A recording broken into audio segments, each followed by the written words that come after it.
All right guys, so we're going to show you the number one thing that people neglect when they're putting a floating floor is the level of the subfloor. So come on down.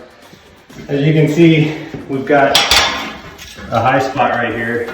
My level rocks back and forth. A really high spot right here. So what I like to do when you have a high spot is circle the high spot. When I have a low spot, I X the low spot. So right here, you can see it has a dip. I just put an X at the very middle of the dip, okay? And then I, of course, circle my high spots.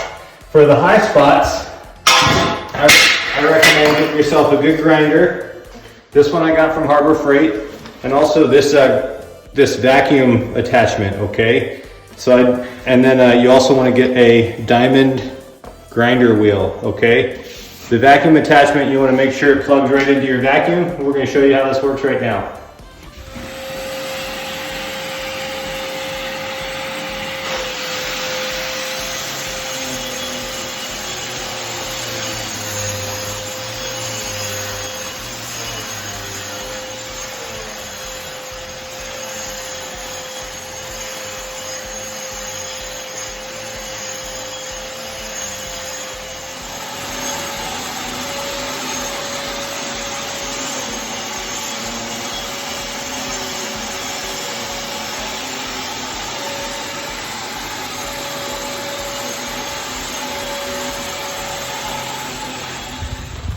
Alright guys, so we have a bag of this Mape Self-Leveler Plus. You get it from Lowe's for about $33 to $35 a bag. And we put about 3 inches of water in your bucket and then about a half a bag.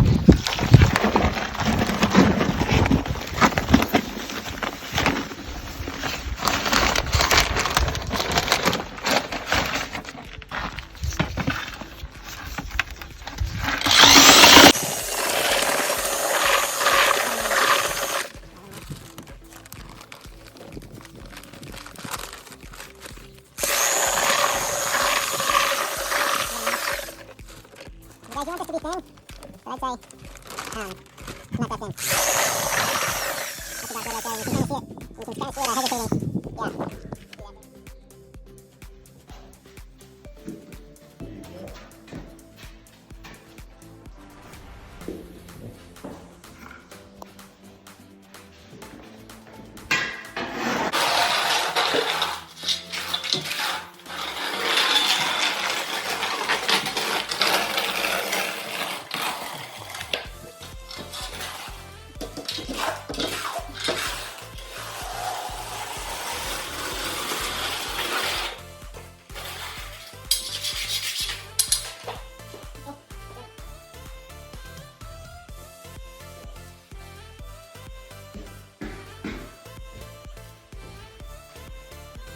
Alright guys, we're finalizing all of the flooring floats.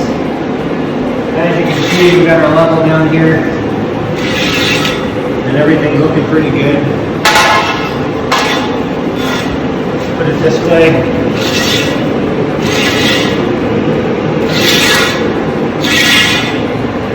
So guys, that's how we level floors.